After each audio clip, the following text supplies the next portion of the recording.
Well, hello, welcome to I Love Gay today. And this is a third in our series, The Voices of Australia. And it's in partnership with GALTA, the Gay and Lesbian Travel Association of Australia.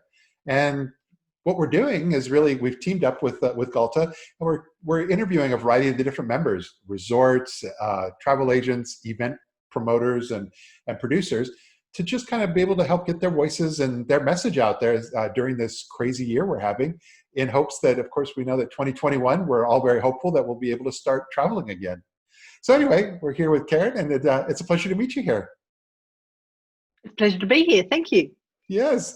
So yeah, no, it's funny. I was telling you earlier, Midsumma, did I say it right? Midsumma. That's right, midsummer.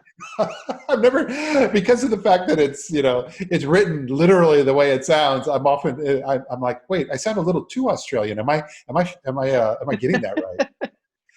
But no, it's just always been an event that, I mean, not to compare it to Sydney Mardi Gras, but everyone knows Sydney Mardi Gras, and I've been there to Mardi Gras, and it was amazing.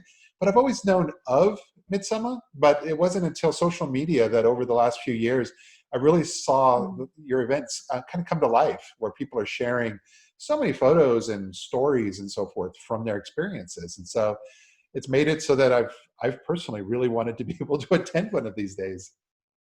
That's great. And certainly over the last couple of years, probably over the last 4 years, the festival's actually doubled in size. Wow. So, that increased profile that you've been seeing on social media, I think is probably reflective of that. Yeah. We're in Victoria in Melbourne, and which is an arts capital of Australia anyway. Yeah. And we're actually, in terms of attendances, sort of sitting around the second largest festival in Victoria, third festival in terms of size.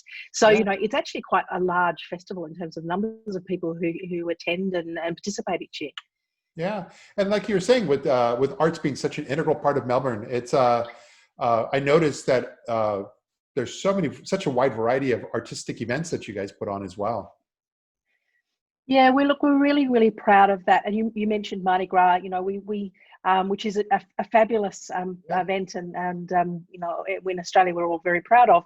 And we wanted to make sure that Midsumma had a real point of difference, and the two events could sit alongside each other really successfully. And as you say, from Melbourne, you look at the strength of where you're placed, and there's so many fabulous artists here, and we wanted a festival that really reflected that flavour of Melbourne, and all the diversity of it. I mean, there's everything from spoken word to comedy to theatre, but we've also got parties and events and the usual Pride events as well. And over about 3 weeks a year, and we really have about 200 events. So Wow. there's certainly something for everyone. Yeah. No, but you have that core 3 weeks, but then also you guys are doing Yep. things over the course of the entire year now, right?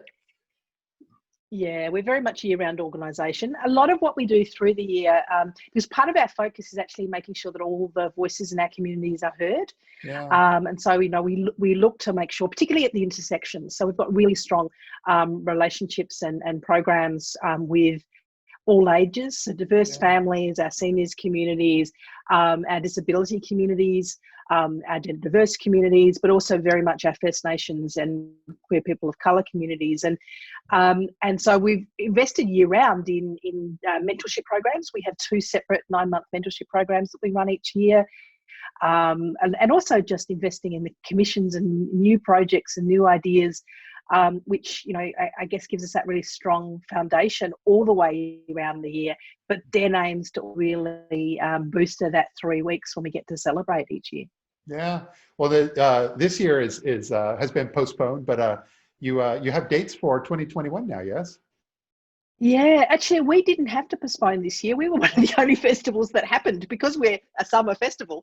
Ah, We actually in 2020 managed to have our festival just before in Australia, really things locked down. okay. But what we have had to do is delay the dates for our 21 festival, because obviously going into the new year, there's still restrictions here. And so our festival normally, Yes. clearly by its name, is in our midsummer, usually in January, in sort of mid-January to second week of February each year. And we wanted to make sure that our experiences in 21 can be really alive, and to just allow a bit of time for our artists and our venues to reopen and plan. So we've actually got to be a mid-autumn festival for 2021, not changing the name. And we're running from the 19th of April through into early May. Yeah, midsummer in autumn. That's right. We thought there's some really cool sort of promotion around that, and some fun marketing ploys around the fact that midsummer we're moving the seasons. Yeah. Coincidentally, it's now autumn here, and I'm in the northeast of the U.S. And let me tell you, not to digress too far, but everything is changing, and so there's something to be said about hosting an event at that time as well.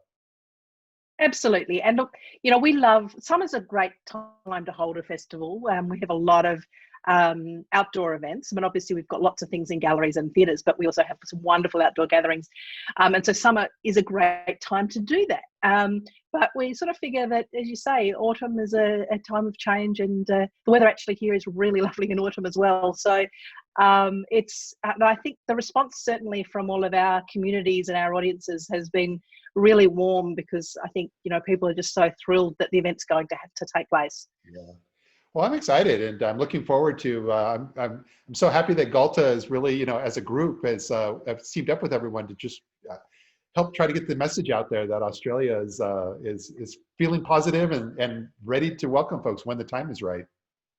Yeah, and we as a festival also collaborate a lot with international artists and events as well. So we always have a number of events from overseas that come over and perform as part of our festival.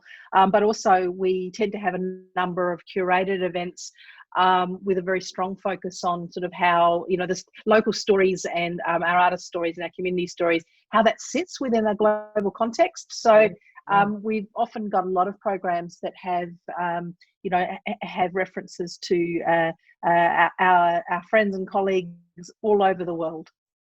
Including us Americans. Yes, yes.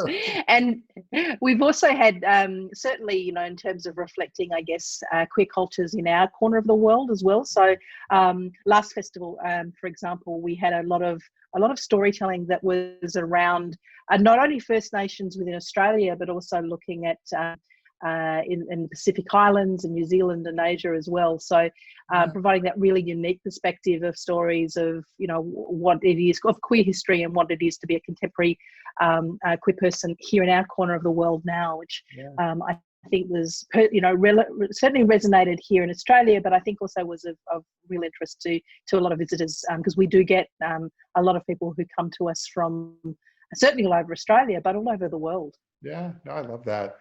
Well, like I said, I'm very much, I'm excited, looking forward to when we're all able to connect in the real world again, and hope to be able to join you all there for what looks like one of the most amazing events that I've not been to yet.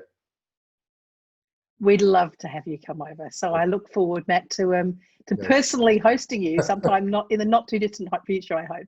Well, thank you so much. Well, it's wonderful to connect with you here. Thanks so much. Thank you very much. Take care. It feels good, so good.